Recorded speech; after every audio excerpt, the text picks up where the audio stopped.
네, 안녕하십니까. 중고 오토바이 점검 구매 대행 서비스 중검단입니다. 저번에는 화물 거래의 과정에 대해서 좀 안내를 드렸고 필요한 서류라든가 거래 방법에 대해서 말씀드렸는데 조금 보충해야 될 부분이 있어서 말씀을 드리고자 합니다. 보통 거래가 이제 중고 오토바이를 거래할 때는 이제 직접 거래 그리고 이제 온라인에서 물건 보고 하는 화물 거래 저희들한테 위임을 맡겨서 검사해서 이렇게 보내드리는 그 대행 서비스가 있는데요. 안전거래는 사실상 구매자님한테만 유리한 거기 때문에 현실적으로는 거래가 안전거래는 없습니다.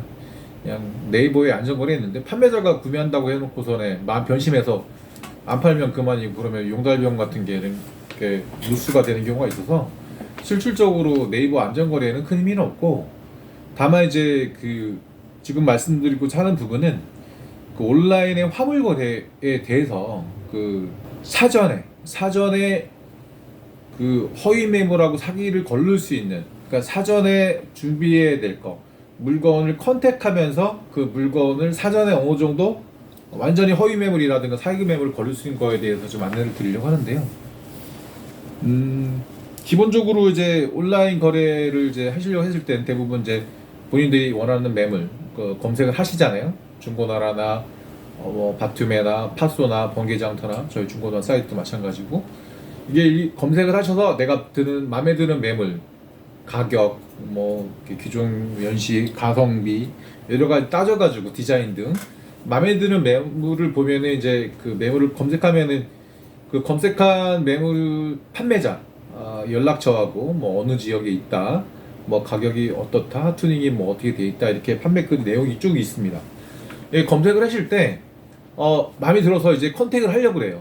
접속을 판매자하고 해야겠죠. 근데 사전에 걸릴 수 있는 방법을 이제 차근차근 말씀드리겠습니다. 첫 번째는 연락처가 나왔을 때 그 연락처 번호를 선불폰 조회를 해보는 거예요. 그러니까 선불폰이 뭐냐면 미리 이제 돈을 내고서 자기 명의가 아닌 걸로 이렇게 하는 거죠. 사기꾼들이 제일 많이 쓰는 그 휴대폰을 선불폰이라고 보도합니다. 그러니까 이제 대포폰이죠. 대포폰이고 대포폰 쓰는 사람들이 신뢰도는 많이 없으니까 대부분 중고거래에서 대포폰 쓴다고 하면 거래를 하는 게 맞습니다. 대포폰을 막는 거는 간단해요. 전화로 이제 별표 23샵 1633 판매자 전번 이렇게 눌러서 그 안내음이 이런 연결할 수 없습니다 이렇게 나오면 이게 선불폰이에요. 그러니까 선불폰 판매자는 일단 거르는 게 원칙이다. 90% 이상이니까 사기꾼이.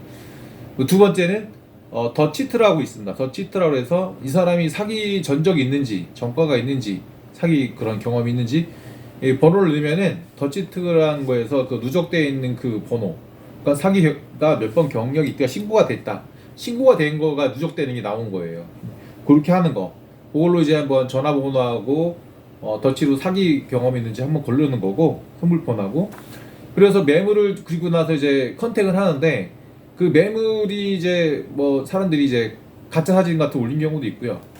그 다음에 편집해 가지고 또는 그 사기꾼들이 판매자한테 접근해서 그 사람 사진하고 살 것처럼 해가지고 사진이라든가 동영상 같은 여러 가지를 받아놓은 다음에 자기가 누가 어떤 거 찾는다고 하면은 그런 경우는 사기 많이 당해요. 어떤 그 매물을 검색해가서 어떤 게 좀 사고 싶습니다. 커뮤니티에 이렇게 올리면은 거기에도 사기꾼들이 많이 껴요. 그래서 내 매물이 있는데 판매자 흉내를 내가지고 그렇게 많이 합니다. 그래서 선불폰 조회하고 더치트 조회. 그래도 정말 나는 모르겠다. 그러면 중검단이 최고 베스트이긴 합니다. 그렇게 이제 방지하는 거 사전에 그런 게 있고요. 제일 많이 또 요즘에 고도화된 사기가 이제 3자 사기인데 3자 사기는 내용은 이제 검색해보면 좀 나오니까 충분히 이해할 수 있는 간단하게 얘기하자면 그 판매자가 하고 구매자가 있는데 제3자가 껴서 판매자한테는 구매자 흉내를 내고 구매자한테는 판매자 흉내를 내가지고 중간에 돈만 갈아챈다든가 물건을 가로채는 거예요. 그렇게 하는 게 3자 사기입니다. 기본적으로. 그래서 가급적 두 사람이 사기꾼은 판매자 구매자가 직접 연결을 안 하게 하는 게 목적이죠. 목적이고 그리고 가격도 다릅니다. 구매자가 예를 들어 뭐 1,500만 원인데 이게 한 1,200에 판다고 그 구매자한테는 얘기를 하고 그 1,200에 판다고, 그리고 판매자한테는 1,500 올려놓은 물건이면 아 다만 내가 안 갖고 사겠다, 1,500 주겠다. 가격이 달라요. 그러니까 서로 사고 싶게 하는 마음, 팔고 싶게 하는 마음이 들게 하는 겁니다. 그렇게 해서 둘이 연락을 어떻게든 방해를 시키는 거예요. 거기 그러니까 제일 중요한 부분 포인트는 현장에서 그 용달 기사를 보내든 뭐 중고단을 보내든 내가 직접 가든 간에 현장에 판매자가 나온 사람, 또 서류상의 차주인 사람, 물론 센터들은 서류상의 차주는 아니긴 하지만 현장에 판매하러 나온 사람한테 그 전화를 하든가 전화가 맞는지 확인하는 거예요.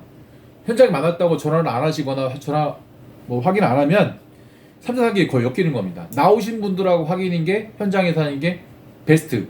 그리고 예금주가 일단 다르잖아요. 그러니까 현장에서 직접 거래로 갔을 때 3자 사기를 안 당하려면 현장에 나오신 판매자님한테 이 계좌 예금주가 맞고 이 전화번호 맞는지, 그리고 금액이 얼마인지 맞는지, 요거랑 화물로 보낼 경우에 내가 여건이 안 돼서 화물로 갈 경우에는 화물 기사님한테 그거를 얘기해 주는 거죠. 이게 금액이 요거 맞냐, 요 예금주 계좌번호가 맞냐. 예를 들어 가짜 그 제3자 사기꾼이 예금 계좌번호 보냈을 테니까 요거대로 입금하면 되냐, 요 금액이 맞냐, 요 전화번호가 맞냐, 그거를 확인해 달라는 거죠. 그러니까 바이크의 상태를 떠나서, 그러니까 있는지 없는지부터 확인하려면 그 현장에 가는 분들이 반드시 있잖아요. 직접 자기가 가든가 화물 기사님이 데리러 가든가. 그러니까 화물 기사님을 아까 저번에 얘기했던 대로 구매자님이 반드시 섭외해야 되는 거죠. 뭐 판매자가 뭐 싸니 어쩌니 자기가 부담하겠니 자기가 불러줄, 절대 안 됩니다. 화물은 구매자님 불러서 구매자님을 대신해서 화물 기사가 역할을 해주시는 거예요. 그래서 요 계좌번호, 금액, 그리고 이제 그 차주 그 서류에 있는 거 일치 여부, 그걸 기사님이 확인하셔서 현장에 나오신 분하고 통화를 직접 그 구매하신 분이 하던 거죠. 그러니까 제3자가 끼지 못하게 하는 거예요. 예, 그렇게 하면은 거의 뭐 90% 이상 있습니다.